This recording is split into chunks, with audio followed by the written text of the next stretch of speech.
What is good, you guys? It is your boy Temp, and welcome back to another video. This time we are doing some Kobe 11s. Shout out to this new seller right here, Shoezy. Shoezy.ru. All their info is right here. And Instagram, WhatsApp. I went through Instagram for them, but yeah, it might be easier to go through one of the chatting communications than the website. Code TEMP gets you $20 off. And here we are, fam. The Kobe 11 Summer Pack. So yeah, this is the box. Start off with the box. It is kind of like the Protro style black, matte black with the scales. Not the newest one, but the one before that with the glossy Shizuoka and signature. Now, of course, this is not the box that the OG Kobe 11s came in. I don't wear the box, so I don't really give a shit. But I just wear the shoes. But colorway, white/month. I don't know what color month is, but yeah, they're white, they're mint, they got a little bright crimson gum. So size 11, I personally think these do fit true to size. They are a snug true to size, but the materials are forgiving. If you want a more forgiving fit, you could go up a half size if that is an option for you. Of course, these don't come in 11 and a half, but I like a nice snug true to size, so I personally would go true to size. So getting into the shoes, they, again, like the last pair I received, they come with that little, kind of like a little purchase receipt. Now, these are DF batch. Now, hear me out. The one on the website was the new KB batch one, which I was actually really excited to try out, so I ended up placing the order. I did not communicate it ahead of time. Don't know if that would have changed the outcome, but I didn't. And ended up getting the DF batch ones, and then by the time I got my QCs, it was too late to swap them. So, just a heads up, if you are purchasing a pair, and of course in classic DF fashion, we haven't reviewed a DF batch pair, but they got the whole big Kobe poster. So yeah, if you are planning on getting a pair, I would personally just clarify in advance what batch you want. So, just to avoid further confusion. But as for these, the DF batch ones, actually, for all of the DF batch Kobe's, it probably is the best aesthetic looking shoe. Like, aesthetically, this shoe actually looks quite solid. Not bad at all. Of course, there are a few little QC things that are more so common with this batch. Nothing super major, but little random flaws that if you are someone who is very picky, you might not like that, but that would be the one thing kind of with this batch. The overall general silhouette, they actually did a really good job, but they are just more common with those random little aesthetic flaws or just QC flaws here and there. So, starting off with the bottom of the shoe, you have a full-on gum rubber. Now, this is the standard Kobe 11 traction pattern, and it looks pretty damn good to me. The Kobe 11 is an interesting one. I've played in a few different retails, and it really just varied on colorway. I know a majority of the colorways, I want to say, were translucent outsole ones. Like I have the Achilles heel, the Easters. I have the Sunset EMs. I have the Draft Day EMs, which were solid. But it really just varied because I had some translucent ones. I have the All-Stars too, actually. And I had some translucents that were not great. And then my Achilles heel ones, they bit super hard on the floor. So it really varies on colorway. This one here with the semi-translucent gum rubber, just on my wood floors at my house, bites ridiculously hard. So with that, it's hard to say. What it does say is that on clean floors, you finna be straight biting the floor with these things. Whereas on kind of like your or your semi-dusty floors, it could either bite really well or it could act as a magnet because it has a really nice tacky feel. Hard to say. I haven't put them on an actual court yet, just my living room floor. And on the living room floor, they feel nuts. Absurd. But yeah, standard with this traction pattern. It has a very, very sharp, edges on the actual pattern itself. But the actual outsole itself is super shallow. It's not a very, the tread itself doesn't go deep. But they are very compact and sharp, kind of I don't want to say nubs, but the kind of actual pattern itself, the way it sticks out. Can't think of the best way to describe that, but that would be the best way that I can say if that makes sense to you guys.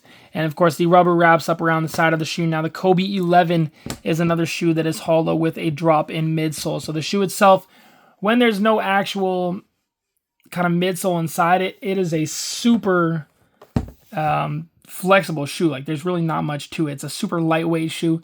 So the midsole itself actually isn't really it's not exposed at all on the outside of the shoe, but the midsole itself, it does come with a Kobe 11 midsole. Now I have reviewed some Kobe 11 EMs in the past, but I believe that was on my old channel that got shut down. So these, like a lot of the other DF batch shoes, like the 8s and the 9s and those other ones, it doesn't come with that same Kobe 8 drop-in midsole with the heel zoom, which is the hardest midsole on any rep shoe that I've ever tried. These ones, they're not as hard as that, but they are probably the second hardest. They're not, like I said, they're not completely rock hard. Like there's a little bit of compression, actually more so towards the forefoot. The heel doesn't have too much. It is a super low responsive ride. And again, it's like I said, it's not as hard as the 8s. Like these, you could actually play in them and they wouldn't feel like horrendous.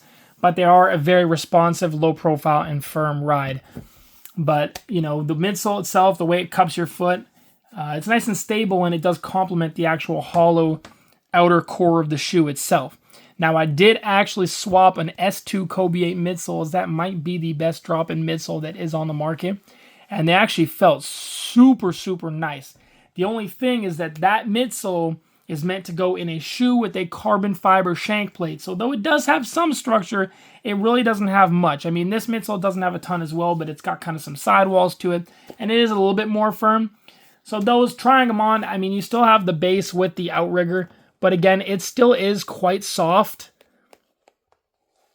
Like the shoe itself can still bend. So I will actually try it on see, because when I swapped the midsole, it actually felt really nice. The fit on these, like I said, it is a very snug fit. It's not like my toes are not right at the end, but it is a snug conforming fit. And when putting those midsoles in and just the way the shoe hugs your foot, it actually feels super one-to-one. So it is really nice. So I will try it and see kind of how it goes with that midsole, if it feels, as long as it doesn't, and just see if it doesn't feel too flimsy.